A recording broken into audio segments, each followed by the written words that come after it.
안녕하세요. 오늘의 데일리 뉴스레터에 오신 것을 환영합니다. 최근 몇 달 동안 중동 지역은 예상치 못한 긴장 고조를 경험했습니다. 이스라엘의 국방 분야에서의 증가에 대한 우려가 국제사회에 신속히 확산되었습니다. 국방 강화와 이스라엘의 대응 능력 향상이 주목받는 관심사가 되었습니다. 이러한 움직임은 이스라엘이 국가 안보에 대한 접근 방식에서의 변화를 표시하는 데뿐만 아니라 이 지역의 미래와 국제적 영향력에 대한 질문을 불러일으켰습니다. 이와 함께 이웃 국가들도 국방 준비를 강화하면서 국제 정세에 긴장과 불확실성을 더했습니다. 중동 지역에서 긴장이 점점 증가함에 따라 이스라엘 총리는 강력한 국방 능력을 가진 다른 국가들과 견줘야 한다는 중요성을 깨닫게 되었습니다. 잠재적 옵션에 대한 심사숙고 끝에 그는 대한민국과 연락을 취하기로 결정했습니다. 대한민국은 국방 분야에서 뛰어난 발전을 이루어낸 것으로 뿐만 아니라 국제 무대에서도 강력한 목소리와 존경을 얻고 있는 국가로 알려져 있습니다. 대한민국과의 협력은 이스라엘의 안보와 안정을 보장하기 위한 큰 잠재력을 가지고 있습니다.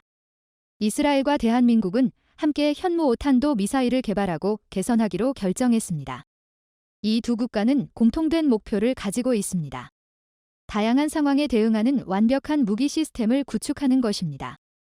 이스라엘과 대한민국의 연구팀은 뛰어난 기술과 창의력을 결합하여 협력을 통해 엄청난 전투력을 발휘할 것입니다. 기술 요소를 면밀히 검토하고 이스라엘과 대한민국의 양쪽 무기 시스템에서 기술적 측면을 고려한 결과 믿을 수 있고 효과적인 무기 시스템이 탄생되었습니다. 이스라엘과 대한민국 간의 국방 동맹은 전 세계적으로 국방 협력의 강력한 영감원이 되었습니다. 이 협력의 성공은 두 국가의 안전과 보호를 향상시킬 뿐만 아니라 다른 국가들에게도 큰 가능성을 열어주었습니다. 뛰어난 역량, 혁신과 전문 지식을 결합하여 국제적 도전에 대처하는 대집단적 노력의 중요성을 제시한 놀라운 결과들을 제공했습니다. 국방 경험과 기술을 공유함으로써 국가 간의 관계를 강화하고 모든 이들을 위한 안정적이고 안전한 세계를 위한 기초를 마련했습니다. 이스라엘과 대한민국은 상대방의 전략적 지하시설에 대한 존재에 대한 공통된 우려를 가지고 있습니다. 이는 두 나라에게 큰 도전으로 다가왔습니다. 이러한 지하시설과 전략적 터널을 향한 대응은 현무 5 미사일을 통해 효과적으로 이루어질 수 있는 탁월한 대안임이 분명합니다. 현무 5는 원격 지역에서 정밀 타격 능력을 제공할 뿐만 아니라 지하 시설과 터널에 근접하여 목표물을 파괴하는 능력을 가지고 있습니다. 이는 상대방의 지하기지와 전략적 터널에 대항하는 데 중요한 이점을 제공합니다. 이스라엘과 대한민국의 첨단 탄도 미사일 기술과 전략적 사고 능력이 결합되어 이러한 상황에 대응하는 중요한 대안을 만들어냈습니다. 현무 5는 한국형 삼축 체계 중 하나인 대량 응징 보복의 대표적인 수단으로 우리 군의 최종 목표인 적의 벙커를 폭파시키는 데 매우 적합한 무기입니다. 실제로 북한과 중국의 군사시설은 땅속 깊은 지하시설에 위치해 있어 지상에서 강력한 폭발을 일으키더라도 치명타를 입히는 데 한계가 있기 때문에 벙커버스터가 무엇보다 중요한데요. 이는 결국 우리 군의 최종 목표가 적의 기지를 날릴 수 있느냐이기 때문인데 실제로 현무 5도 유사시 북한 수뇌부가 직결하는 전쟁 지도부와 핵 미사일 기지 등 핵심 시설을 타격하기 위해 개발됐습니다. 이런 이유로 북한에서는 한국의 미사일 전력이 강화될수록 그만큼 방호벽을 강화하고 있다고 하는데 실제로 북한의 3m 높이의 초대형 콘크리트 구조물이 존재합니다. 북한의 지하 벙커는 화강암 지역을 굴착해 설계한 것으로 핵무기 방어가 가능한 것으로 평가됩니다. 이뿐 아니라 평양 지하철은 평균 깊이가 100m에 달하는 등 북한 전역이 요새화돼 있다고 표현할 정도로 전디에 최소 6,000개 이상의 지하시설물을 건설한 것으로 알려져 있습니다. 이런 가운데 현무 5는 핵무기가 없는 상황에서 최대한 핵무기와 비슷한 파괴력을 낼 수 있게 설계된 고중량 미사일로 최소 300km 이상 마하 10의 속도로 날아가서 지하 100m보다 깊은 갱도나 벙커 등 표적을 파괴할 수 있는데요. 실제로 재래식 탄두이지만 9톤 정도면 어지간한 저위력 핵무기의 버금가는 파괴력을 낼 수 있습니다. 그리고 앞서 2월에는 안흥 시험장에서 현무 5분 고위력 탄도미사일 추가 시험 발사가 있었는데요. 작년에 국군의 날 국방부가 공개한 현무5의 시험 발사 영상을 보면 해당 미사일의 탄도 부분은 쐐기처럼 뾰족하게 설계돼 있습니다. 이는 유사시 100m 이상 깊이의 지하시설과 지휘 벌커도 뚫고 들어갈 수 있도록 하기 위한 것으로 보이는데, 주목할 점은 전시 임무에 따라 다양한 종류의 탄두를 바꿔 끼울 수 있도록 설계됐다는 겁니다. 따라서 공개된 쐐기식 벙커버스터형 탄두 외에도 엄청난 수의 자탄을 쏟아내 광범위한 지역을 파괴하는 확산탄두, 폭발 시 초고열 및 초고압으로 주변의 지상 지하 시설을 순식간에 증발시켜버리는 열압력탄 등 다양하게 활용될 것으로 보입니다. 이렇듯 현재로서 현무5는 우리가 보유한 탄도미사일의 끝판왕으로 볼 수 있습니다. 그런데 최근 지방의 한국도에서 촬영된 사진 한 장이 국내외 밀떡들 사이에서 엄청난 화제가 됐는데요. 지난 4월 한 일반인이 지역 한국도에서 촬영한 사진을 보면 군용 위장 무늬로 도색된 트레일러가 담겼습니다. 미사일은 탑재되지 않았지만 기립 발사대 부분이 위장망으로 가려진 모습으로 분명 미사일 이동식 발사 차량 텔이었습니다. 현재 온라인 커뮤니티 내에선 TL 사진이 삭제된 상태이지만 다름 아닌 이 사진에 이목이 쏠린 건 텔의 바퀴 개수 때문입니다. 당시 공개된 사진 속 트레일러의 바퀴는 총 12개였는데 트레일러를 견인하는 트럭까지 포함하면 TL의 바퀴 수는 16에서 18개에 달할 것으로 보입니다. 이를 통해 지금까지 국내에서 식별된 그 어떤 미사일 발사 차량보다 차체가 긴 것으로 추정할 수 있습니다. 실제로 현재 우리 군이 보유한 가장 강력한 탄도미사일인 현무2C 발사 차량은 바퀴 10개로 구성됐는데, 이번에 우연히 모습을 드러낸 TL은 이보다 1.5배 이상 큰 거대한 미사일을 탑재할 신형 발사 차량이라는 의미입니다. 그런데 이 차량에 탑재될 것으로 추정되는 무기가 바로 현문5블로 현무2가 등장한 이후 20여 년 만에 개발된 장거리 전략 탄도미사일이라 엄청난 주목을 받고 있습니다. 사실 실전 배치된 현무2도 미국의 에이테크მს나 러시아 이스칸데르 등 동급 단거리 전술탄도미사일과 비교해도 뒤지지 않는 세계 최정상급 전술탄도미사일이라는 평가를 받고 있는데요.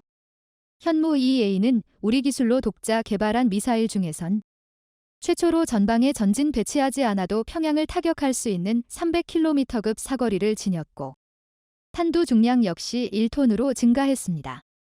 이에 더해 현무2B는 탄두 중량은 유지하면서도 북한의 주요 전략시설이 있는 평안북도와 자강도, 함경남도까지 타격할 수 있도록 사거리를 500km로 늘렸습니다. 2017년부터 실전 배치된 현무2C의 경우 사거리를 800km까지 늘려 북한 전역을 타격할 수 있는 것으로 전해집니다.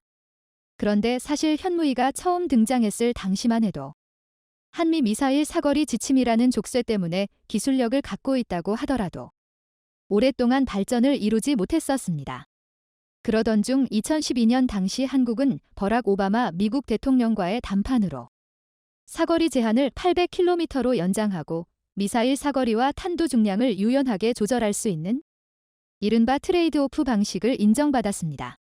이 합의 덕분에 한국은 사거리 800km 탄두 중량 500kg 미사일 또는 사거리 300km 탄두 중량 2톤 미사일 같은 고중량 고체 연료 발사체를 개발할 수 있게 된 겁니다.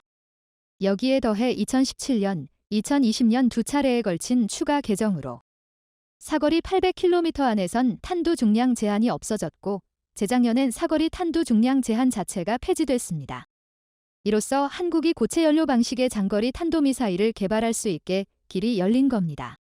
미사일 족쇄가 풀린 한국은 이른바 현무5를 비롯해 다양한 탄도미사일을 개발하기 시작했는데, 이와 관련해 ADD는 핵탄두 개발이 불가능한 한국에서 사실상 핵무기급 위력의 미사일이 개발되고 있다고 평가하기도 했습니다. 그렇다면 최신 탄도미사일 현무5의 위력은 어느 정도일까요? 현무5는 현무4분처럼 다양한 플랫폼에서 발사할 수는 없지만 공격받는 입장에서는 그야말로 핵무기와 다름없는 가공할 파괴력을 지녔습니다. 이번에 발견된 텔이 실제로 현무5를 탑재하는 플랫폼이라면 이 미사일은 단거리 전술탄도미사일이라고 부를 수 없을 만큼 클 것으로 보입니다.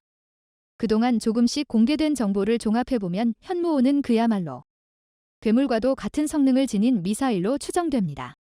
그것도 그럴 것이 기존의 현무4 시리즈도 동급의 단거리 전술탄도미사일 가운데 가장 크고 강력한 축에 속했는데요. 현무사제원은 단거리 전술탄도미사일의 범주를 크게 뛰어넘은 수준으로 평가되는데 길이는 10m를 조금 넘고 직경은 1m 안팎입니다. 그리고 현재 알려진 현무5의 길이는 최소 16m, 직경 1.6m, 발사 중량은 36톤에 달하고 일단 추진체의 추력은 75TF로 알려졌습니다. 미국의 대륙간 탄도미사일로 13,000km 사거리를 자랑하는 미니트맨2 제원이 길이 18.2m, 직경 1.7m, 발사 중량 35.3톤, 일단 추진체 추력 80TF인데요. 이를 감안하면 현무5는 크기와 발사 중량, 추력 등 전반적인 측면에서 미국 ICBM제 근접했다고 볼 수 있습니다. 현재로서 알려진 바에 따르면 현무5의 사거리는 600km, 탄두 중량은 8,9톤으로 60m 두께 콘크리트를 뚫는다는 세계 최강 벙커버스터 폭탄 GBU-57분보다는 가벼운 것으로 보입니다. GBU-57분은 최대 20km 고도에서 자유낙하 방식으로 목표물에 명중하는 반면 현무5는 1000km 고도까지 치솟은 뒤 마하 10 이상 속도로 표적에 내리꽂힌다는 차이점이 있습니다. 현무5의 경우 탄두 자체의 파괴력도 크지만 초고속 낙하를 통해 탄두에 가해지는 운동에너지로 인공지진을 일으켜 지하시설을 초토화하는 겁니다. 대한민국이 핵을 사용하지 않고도 핵무기 같은 위력을 내는 재래식 무기를 만들었다는 평가가 나온 이유가 바로 이것 때문인데요. 특히나 현무5 추진체 성능은 탄두 위력을 1톤 안팎으로 줄일 경우 ICBM에 준하는 성능을 발휘할 수 있는데 이미 다단 로켓 기술을 충분히 갖춘 한국은 현무 5개량으로 3단 추진체 방식의 ICBM을 만들 수도 있습니다. 이와 별개로 기존 현무5의 탄두를 줄이는 간단한 방식으로도 5,000km 이상 사거리를 구현하는 데 무리가 없습니다. 이 정도 사거리라면 주변 적성국의 주요 전략 거점을 효과적으로 타격할 수 있는 상황입니다. 여기에 더해 현무5에는 각종 신기술이 적용됐는데 대표적으로 INS와 GPS가 결합된 유도 기능으로 GPS가 완전히 무력화돼도 유도가 가능한 최신 레이더 기술이 적용됐습니다. 탄도미사일 특성상 레이더가 1000도 이상인 고열을 견디고 레이더파를 투사하려면 특수한 소재로 만들어져야 하는데요. 이를 위해 ADD와 한국재료연구원은 고온에서 안정적으로 레이더파를 투과할 수 있는 질화규소 비산화물 계열의 소재를 개발해 이런 문제를 해결했습니다. 그런데 이런 괴물 미사일로 불리는 현무 50리터 올해부터 본격 양산된다는 소식인데요. 군 고위 관계자에 따르면 올해 초부터 시험 발사를 거쳐 개발이 마무리된 현무5는 올해 말부터 양산에 돌입합니다. 이 관계자는 한화에어로스페이스 보훈 공장에서 올해 말부터 연간 최대 70여 발을 생산할 수 있을 것으로 보고 있다며 미사일 사령부 예하 부대에 최대 200여 발을 배치한다는 계획이라고 밝혔습니다. 여기에 더해 해군이 보유할 합동화력함에도 현무5를 장착한다는 계획으로 앞서 하나오션이 체메이 DX 2023분 공개한 합동화력함은 대형 이지스 구축함 크기인 배수량 8,000톤급으로 길이 150m, 폭 20여m에 달합니다. 이렇듯 현무5의 본격적인 양산 소식이 들리면서 그 다음 단계인 현무 6분 RCS 연구 또한 착수할 것으로 보이면서 북한이 크게 긴장하고 있다는데요. 지하에 숨어든 북한 수뇌부를 가루로 만들 현무5가 전력화될 날이 머지않은 만큼 이제 한국은 재래식 미사일 전력으로 북한 핵무기에 대한 억제력을 확보하게 될 것으로 보입니다. 지난 국군 이날 군사 퍼레이드에 L3과 현무 등 한국형 삼축체계가 첫 선을 보인다고 해서 큰 주목을 받았습니다. 그런데 많은 이들이 엄청 기대했던 현무5가 모습을 드러내지 않아 큰 아쉬움을 주었습니다. 이에 한 네티즌이 커뮤니티에 20륜짜리 현무5 미사일을 3D로 만들어서 올렸습니다. 10톤짜리 괴물 미사일이라면 이러한 형태가 될 것이라고 했는데 3D로 봐도 굉장해 보였습니다. 최근 한국 국방부가 발표한 잠수함용 괴물 미사일이 주목되고 있습니다. 국방과학연구소가 잠수함 신형 시스템에 탑재되는 미사일 무게가 최소 10톤이 될 것으로 예상되는데 이것은 재래식 탄두 중 가장 무겁고 현무사보다 크기가 큰 현무5 탄도미사일의 SLBM 버전일 가능성이 높다고 추측되고 있습니다. 또한 이 SLBM은 캡슐화되어 있다면 100m 깊이에서도 발사가 가능할 것으로 예측되었습니다. 한국 해군의 최신 3000톤급 이상 KSS-3 함정을 위한 이 새롭고 강력한 SLBM 과정교환 발사 시스템의 개발은 대한민국이 세계의 평화와 균형을 확보하게 할 것이라고 말하고 있습니다. 이 괴물미사일이라 불리는 현무 5 탄도미사일은 올해부터 대량 양산되어 실천 배치될 것으로 알려져 있습니다. 3일 정부 고위 관계자에 따르면 현무5는 올해 초부터 시험 발사를 거쳐 개발이 마무리되었으며 올해 말부터 양산에 돌입한다고 했습니다. 이 관계자는 한화에어로스페이스 보훈 공장에서 올해 말부터 연간 최대 70여 발을 생산할 수 있을 것으로 보고 있다고 말했습니다.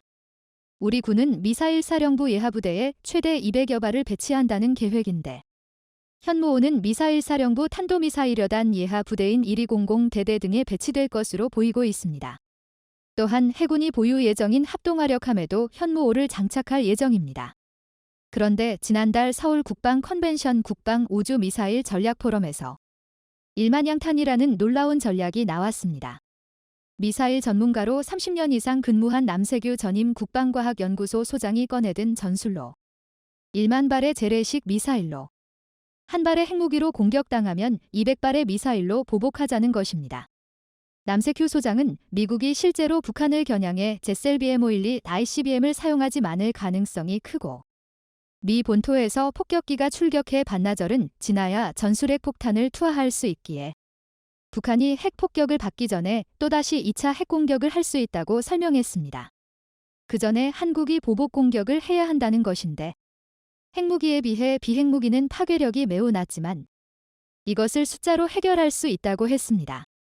북한이 전술핵 한 발 10KT 위력을 쐈을 때 보복으로 초대형 탄도 미사일 20발이 필요하고 북한이 수소탄 한 발 300KT 위력을 발사할 때 초대형 탄도 미사일 200발로 보복하며 그에 상응하는 피해를 입힐 수 있다는 것입니다.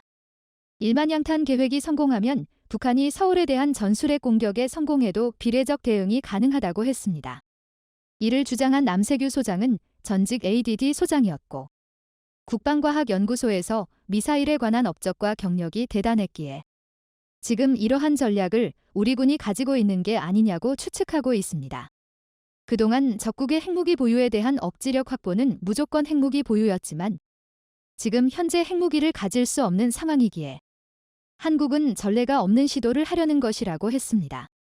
사실상 제2차 세계대전에서는 일본에 떨어진 두 발의 핵폭탄보다 더 무서운 폭격이 있었습니다. 미국과 영국이 독일 드레스덴에 3일 동안 3,000톤 이상의 폭격을 한 것과 도쿄 대공습에서 미국은 2,400톤 이상의 폭격으로 초토화시켰습니다. 한국은 핵무기 단 한 발로 할 수 없다면 동시에 수백 발로 공격해 그에 상응하는 대응을 하겠다는 것입니다. 한국은 핵무기를 만들 수 없기에 지금 미사일 기술의 모든 것을 건 상태입니다. 한국은 전투기에서 쏘는 신형 공대함 유도탄 2를 개발하고 있습니다. 공중발사 초음속 미사일에는 두 가지 탄두 선택이 가능해 대함미사일도 임무에 따라 끝부분을 교체할 수 있습니다. 또한 국방과학연구소는 덕티드 램제트 엔진을 사용하는 장거리 공대공 미사일을 개발하고 있습니다. 장거리 공대공 미사일의 직경은 약 200mm로 AIM-120AM보다 크고 AIM-7 스페로와 같다고 했습니다. 내년에 처음 양산되는 KF-21 블록 1은 영국의 DAIOKMBDA 미사일이 채용될 것으로 예상되며 KF-21 블록 2 이후 모델에는 한국의 장거리 덕티드 램제트 공대공 미사일이 채용될 것으로 예상되고 있습니다. 또한 장공지2 철룡으로 불리는 공중발사 장거리 순항미사일 ALCM 개발이 순조롭게 진행되고 있습니다. 여기에 한화와 KAI는 KF-21용 공중발사탄도미사일 JLBM도 개발하고 있습니다. 최근 국방계획은 전 영역에 대한 실시간 타격을 강조하고 있어 한국형 독침 전략의 위력을 더욱 높여가고 있습니다. 그런데 일각에서는 한국이 조만간에 핵잠수함에 이어 핵무기까지 만들 수도 있다는 말을 조심스럽게 꺼내고 있습니다. 지난 4일 미국 시카고국제문제협의회 CCGA는 지난달 7에서 18일 성인 3,242명을 대상으로 조사한 여론조사 결과를 공개했습니다. 북한이 한국을 침공할 시 미군이 한국을 방어해야 하냐라는 질문이었습니다. 여기서 미군이 한국을 방어해야 한다고 응답한 비율은 50%였고 49%가 반대했습니다. 지난해 63%가 찬성했지만 1년 만에 큰 폭으로 하락한 것입니다. 이렇게 낮아진 이유가 공화당 지지층에서 부정적인 여론이 커졌기 때문입니다. 바이든의 민주당은 한국이 핵개발을 하지 말고 미국이 지켜주겠다는 말을 하고 있으나 과거 트럼프가 지휘했던 공화당은 미국이 왜 지켜주냐며 한국이 스스로 지키라고 말하며 주한미군 철수까지 거론하고 미국에게 큰 대가를 지불하라고 했습니다. 그런데 최근 놀라운 보도가 나와 미국 사회를 술렁이게 했습니다. 내년 11월 미국 대선에서 트럼프 전 미국 대통령이 바이든 대통령을 10% 가까이 이기는 여론조사 결과가 나왔습니다. 위싱턴 포스트지는 ABC 방송과 공동으로 지난달 15에서 20일 전국의 유권자 1.006명을 대상으로 여론조사를 실시한 결과 트럼프 전 대통령 지지율은 51%, 바이든 대통령은 42%를 기록해 두 후보 간 차이가 9%포인트를 기록했다고 전했습니다.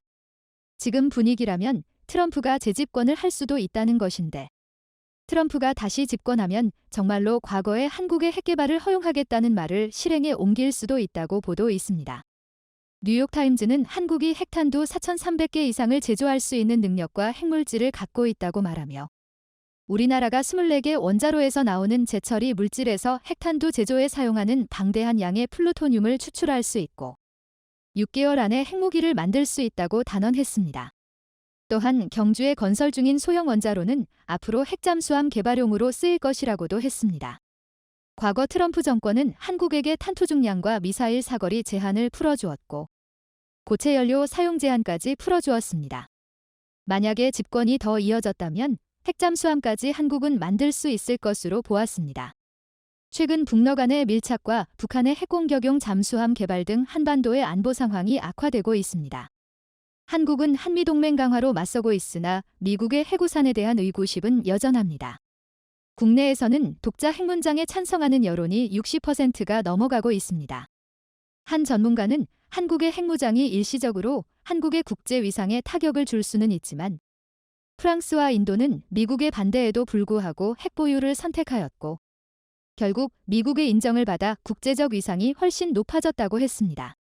이에 한국도 지금 핵무기를 만들 준비를 해놓아야 한다고 주장했습니다. 많은 이들은 한국이 미국에게만 의존할 수 없다며 일만양탄 전략을 구현하는 동시에 핵무기 개발도 준비해야 한다고 말하고 있습니다. 한국은 그동안 무기 개발에 전력을 다하며 폴란드를 비롯한 전 세계에 무기를 수출하고 있고 스스로를 지킬 수 있는 더 강력한 미사일을 준비해가고 있습니다. 국산 전투기인 KF-21 보라매가 전투용 적합 잠정 판정을 받아 사업 구상 20여 년 만에 드디어 양산을 눈앞에 두고 있습니다. KF-21 보라매는 2021년 4월시 제1호기 출고 이후 지상시험을 통해 내구성, 소음 및 진동, 구조 건전성을 검증하고 있는데요. 작년 7월 처음 날아오른 KF-21은 그동안 200차례 비행 시험을 수행하면서 초음속 비행 능력과 야간 비행 성능을 입증했고 능동형 전자주사식 위상 배열 ASA 레이더를 탑재한 시험 비행에도 성공했습니다. 시 제2호기는 지난달 비행 중 AIM-2000 단거리 공대공 미사일 시험탄을 분리하는 시험도 통과했습니다. 이처럼 지난 2년간 여러 가지 시험을 통해 항공기의 속도, 전투 행동 반경, 이착륙 거리 등 260여 개 시험 항목에 대한 검증을 마친 KF-21 보라매는 2026년 전투용 적합 최종 판정을 받은 뒤 공군에 인도할 계획입니다.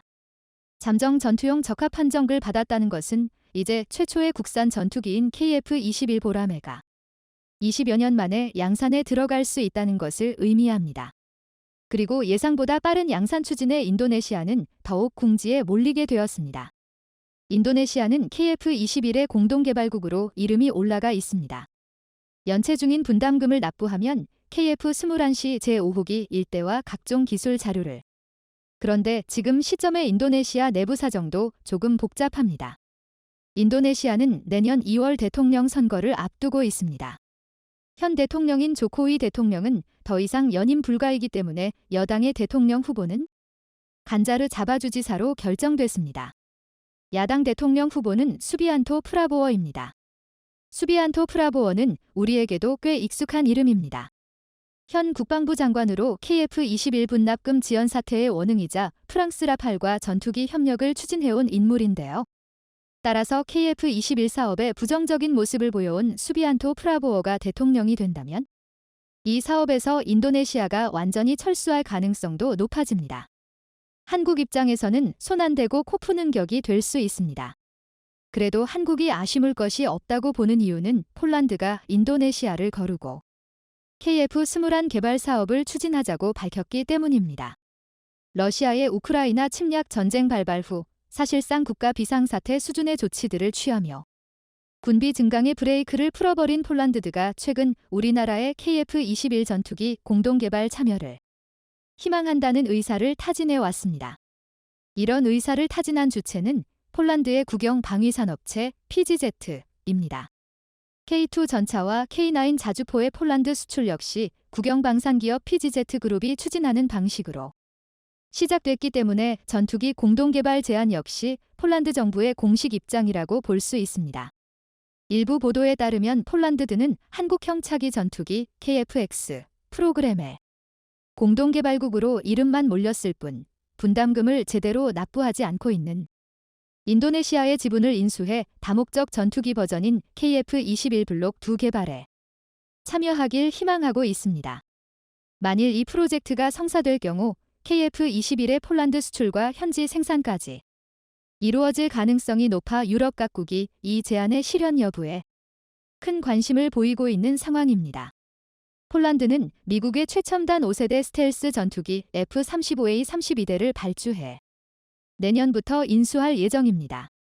현용 주력 전투기인 F-16CD 블록 52 플러스 모델은 4세대 전투기로 분류되지만 능통형 위상배열 AESA 레이더를 탑재하지 않은 F-16 시리즈 중에서는 최상위급 고성능 모델입니다. 여기에 FA-50PL 48대가 추가되면 폴란드 공군의 보유 전투기 규모는 128대로 지금의 2배 이상으로 늘어나게 됩니다. 그렇다면 이미 5세대 전투기 도입을 앞두고 있고 시장에 6세대 전투기의 등장이 임박한 마당에 폴란드는 어째서 4.5세대 전투기인 KF-21을 도입하려는 것일까요? 5, 6세대 전투기가 지닌 몇 가지 문제점이 있기 때문입니다. 최근 조 바이든 미국 대통령이 마크 밀리 합참의장 후임으로 지명한 찰스 브라운 미 공군참모총장은 5, 6세대 전투기가 날아다니는 전장에서 4.5세대 전투기가 필요한 이유를 단 한마디로 표현한 적이 있습니다. 바로 페라리는 주말에나 타는 차다라는 말입니다. 브라운 총장은 F-35와 같은 5세대 스텔스 전투기를 슈퍼카인 페라리에 비유하며 비싸고 유지비가 많이 들어가는 슈퍼카를 출퇴근용으로 사용할 수는 없다고 말했습니다. 즉, 스텔스기는 획득 가격도 비싸지만 한 번 뜨고 내릴 때마다 요구되는 정비 비용이나 시간이 비스텔스기에 비해 너무 높기 때문에 모든 군사작전에 스텔스기를 투입하는 것은 비효율적이라는 해석입니다. 미 회계감사원의 2022년 보고서에 따르면 F-35 전투기 1시간 비행에 소요되는 총비용은 41,986달러, F-22는 무려 85,325달러에 달합니다.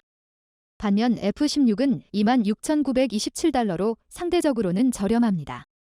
전투기 운용자 입장에서는 적의 고성능 방공망을 뚫고 들어가야 하는 위험한 임무, 혹은 적 5세대 전투기와의 공대공 전투와 같은 고강도 임무가 아닌 단순 정찰이나 근접 항공 지원과 같은 저강도 임무에 값비싼 스텔스기를 투입하는 것은 비효율적입니다. 그런 점에서 4.5세대 전투기인 KF-21은 6세대 전투기보다 매력적입니다. 일단 합리적인 가격을 가지고 있으며 나토국들과 호환할 수 있는 기종을 원하는 나라들의 요구를 충족시키기에 충분합니다. 이 때문에 4.5세대 전투기를 도입하는 나라가 늘고 있지만 문제는 적당한 대안이 없다는 점입니다. 환골 탈태에 가까운 성능 개량이 이루어진 F-16V가 각광을 받고 있지만 이 전투기는 제작사의 공급 능력에 비해 주문량이 너무 밀려 있습니다. 지금 주문하더라도 2028에서 2030년은 되어야 인수가 가능하기 때문에 당장 전력 증강이 필요한 국가들에게는 그림의 떡입니다. 제작사인 로키드 마틴은 F-35 생산에 중하고 있으며 따라서 현재 F-16의 월 생산 능력은 4대에 불과합니다. 그런데 현재 물량만 160대 이상 밀려 있습니다. 공급이 수요를 따라가지 못하면 가격 상승과 납기 지연이 벌어지기 마련입니다. 따라서 전투기가 필요한 나라들은 유럽으로 눈을 돌립니다. 유럽의 유로파이터 타이푼과 프랑스의 라팔이 있지만 대당 가격이 2,500억에서 3,000억 원에 달하는 고가의 전투기이고 유지비도 비싸돈 많은 중동 국가들 외에는 거의 수출되지 않은 모델들입니다. 제재 대상국인 중국과 러시아 모델을 제외하면 고려할 수 있는 전투기는 스웨덴의 JAS-39EF 그리펜 엔지 정도인데 그리펜 엔지는 기존 그리펜에서 그리펜 엔지로 성능을 개량하면서 시장 경쟁력을 완전히 잃었습니다.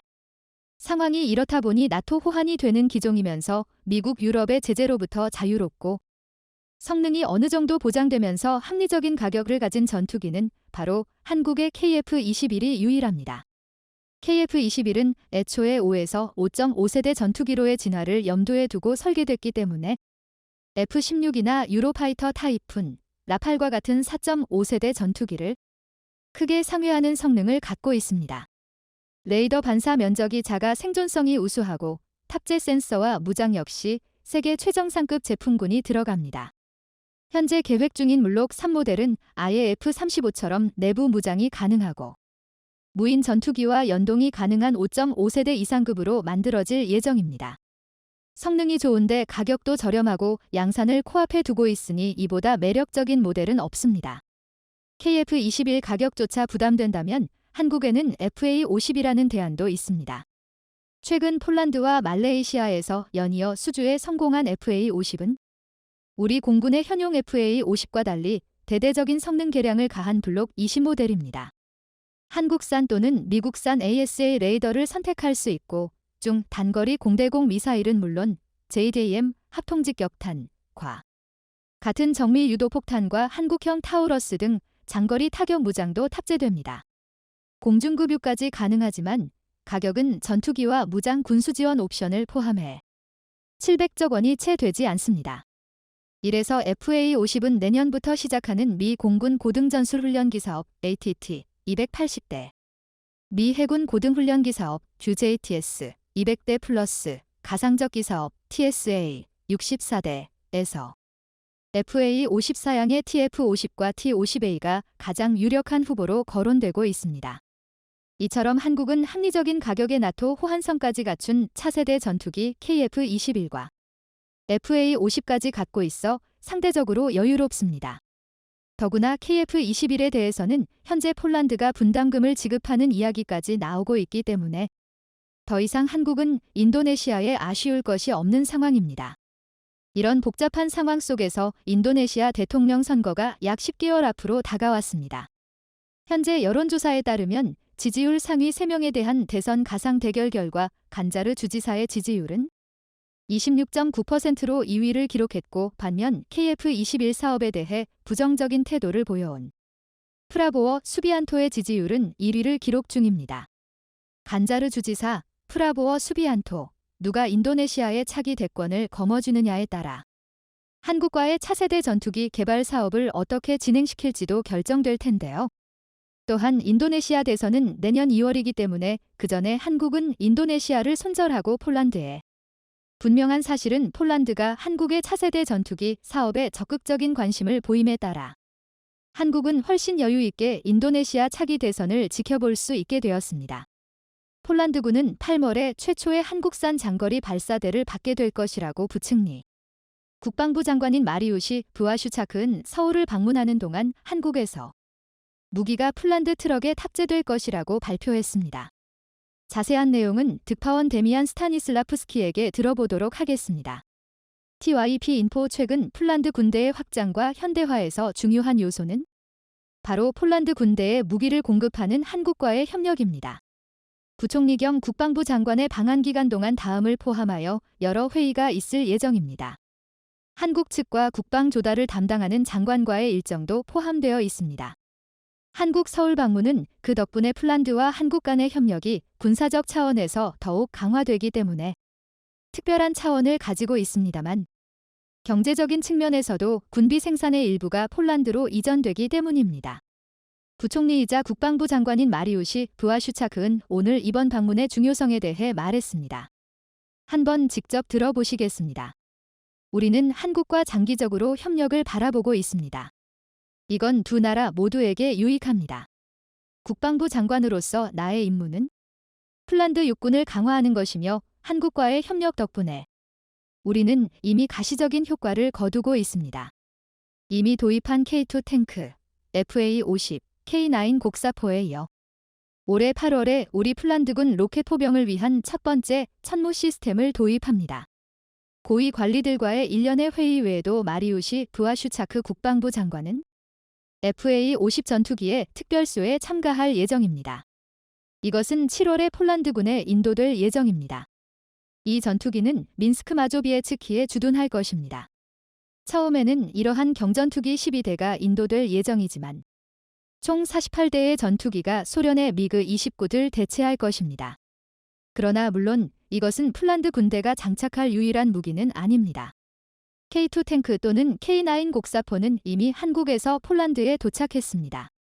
폴란드 국영방송에서 방한 중인 부총리이자 부아슈자크 국방부 장관의 인터뷰를 내보냈습니다.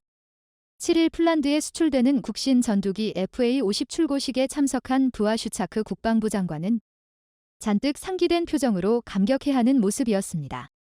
한국함공무주산업 경남 사천 본사에서 강구명 사장과 이종섭 국방부 장관과 마리우시 부아슈차크 폴란드 부총리 겸 국방부 장관 정상화 공군참모총장, 이레네우스 노박 폴란드 공군사령관, 엄동환 방위사업청장 등이 참가해 FA-5GF 1호기 출고식을 지켜봤습니다. 이날 출고식에는 한국에서 T-50 훈련기를 이용해 훈련받고 있는 폴란드 조총사 8명도 참가했습니다. 이번 출고식은 작년 9월 계약 이후 한국항공우주산입의 놀라운 생산 능력과 국방부 방사청 공군의 적극적인 지원으로 8개월 만에 이뤄낸 업적을 확인하는 자리였습니다. 한국은 전북이 역대 최단기간 출고라는 기록을 이뤄냈습니다. 지금 F-16을 주문하면 2027년에나 받을 것이라고 하는 상황인데 폴란드 국영방송에서 방한 중인 부총리이자 부아슈차크 국방부 장관의 인터뷰를 내보냈습니다. 중국의 위협에 미국에게 F-16B를 주문한 대만은 2026년에야 인도할 수 있다고 동보받았다고 했습니다. 폴란드도 F-35와 더불어 F-16을 주력으로 추가 주문을 고려했으나 인도까지 너무 오랜 시간이 걸려 포기했습니다. 이렇게 빨라야 3-4년이 되어야 받을 수 있는 전투기를 한국은 불과 8개월 만에 1호기를 전달하고 올해 안에 12대를 인도한다는 것은 정말 믿기 힘든 놀라운 속도라고 평가받고 있습니다. 폴란드 부아슈차크 장관은 이날 출고식에 참가해 FA-50GF의 빠른 출고 덕분에 폴란드 전력의 조기 보강과 현대화가 가능해졌다며 아시다시피 FA-50GF는 폴란드 측의 신속한 FA-50 도입 의지에 따라 납품 간격을 메꾼다는 의미의 겟필러를 명칭으로 사용한 모델입니다. FA-50GF는 주요 기능과 무장 능력이 TA-50 블록 2분화와 유사하나 기존 위성 위치 확인 시스템 체계에 상용 내장형 위성 항법 장치를 적용했다는 차이가 있습니다. 폴란드는 2차로 납품받을 FA-50PL에 들어가는 공중급 유장치나 에이사레이사 레이더와 최신 무장 능력으로 FA-50GF를 추후에 개량할 계획까지 세워놓고 있습니다. 폴란드와 미국은 지금 러시아의 위협으로부터 나토를 보호하기 위해 한국산 경전투기 FA-50을 금이 도입해 전력 공백을 메우고 러시아 전투기에 대응하려 하고 있습니다. 최근 폴란드가 추가 무기 도입을 하면서 한국에게 무리한 금융 지원을 원한다는 일부 보도가 있었지만 폴란드는 FA-50을 계약한 지 이달 만에 이례적으로 약 30%에 해당하는 1조 2천억 원을 선수금으로 지불한 바 있습니다.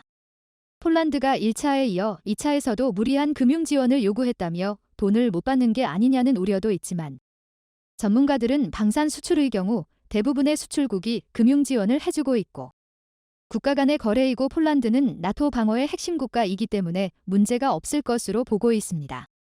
또한 한국은 과거 러시아에게 빌려준 돈을 못 받자 불곰 사업으로 그 이상의 무기 기술을 가져왔다는 말을 듣고 있습니다.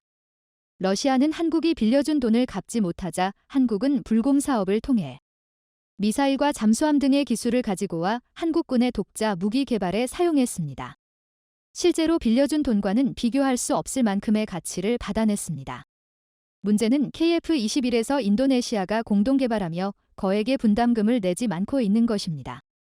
그런데 지난해 파묘 등 현물로 대신한다는 이야기가 나온 가운데 지난 5일 인도네시아 매체에서 놀라운 보도를 내놨습니다. 이 보도는 인도네시아 파묘와는 차원이 다른 제안이었습니다. 인도네시아 군사 매체 조나 자카르타는 5일 KF21보람에 한국군 사령관이 인도네시아 섬 한 개로 교환원해라는 제목의 기사를 보도했습니다. 인도네시아는 6월 말까지 내지 많은 분담금에 대한 납부 계획을 대한민국에게 통보하겠다고 약속했다며 조만간 한국과 협상을 할 것이라고 했습니다. 이 매체는 한국은 전적으로 자원을 해외 수입에 의존하고 있기 때문에 한국의 9배가 넘는 면적을 가진 인도네시아가 석유와 천연가스를 준다면 좋을 것이라고 했습니다. 그러면서 어떤 사람들은 10.0007H 이상의 섭이 있는 인도네시아에서 하나의 섬을 한국에게 내놓는 아이디어를 제안했다고 했습니다. 한국군이 마음껏 군사훈련을 할 수 있는 섭을 마련해 주자는 것인데 실제로 한국 지휘관 중에서 동남아 섬을 빌려서 제대로 훈련하고 싶다라는 농담까지 거론했습니다. 한국은 인도네시아가 남은 분담금을 내지 않으면 CJ5호기와 기술을 전혀 주지 않을 것이라고 했고 또한 KF-21 공동 개발에 관심을 가지고 참여할 국가들이 하나둘씩 거론되며 압박하고 있습니다. 폴란드에 수출할 FA-50 경공격기 1호기 출고식에서 눈에 띄는 장면이 있었는데 FA-50 뒤에는 KF-21과 국산 헬기 수리온이 전시된 장면이었습니다. 이 장면이 폴란드 부아슈차크 총리 뒤로 보였는데 뒤에 배치된 것 자체로만으로도 큰 홍보 효과를 가지고 을 것으로 기대되었습니다. 지금 폴란드에서는 아당을 중심으로 50만 명이 모인 반정부 시위가 화제가 되고 있습니다. 두다 대통령과 집권 보순당이 지난달 말 러시아의 영향을 받은 사람의 공직 활동을 10년간 금지하자 라는 법안을 추진했기 때문으로 보고 있는데 BBC는 이날 시위의 배경으로 인플레이션, 생활고뿐 아니라 임신 중단을 금지하고 LGBT의 권리를 탄압하는 등 정부 여당 집권 후 갈수록 우경화되는 것에 대한 불만으로 분석했습니다. 이날 집회를 주도한 도널드 투스크 전 총리는 과거 친러시아 행보를 보여왔는데 자신들이 집권하면 한국과의 계약을 취소하고 군축을 선언할 것이라고 했습니다. 그들이 주장하는 지금 당장 먹고 사는 문제, 자유의 문제보다 러시아로부터 나라를 지키는 안보가 더 중요하다는 것입니다.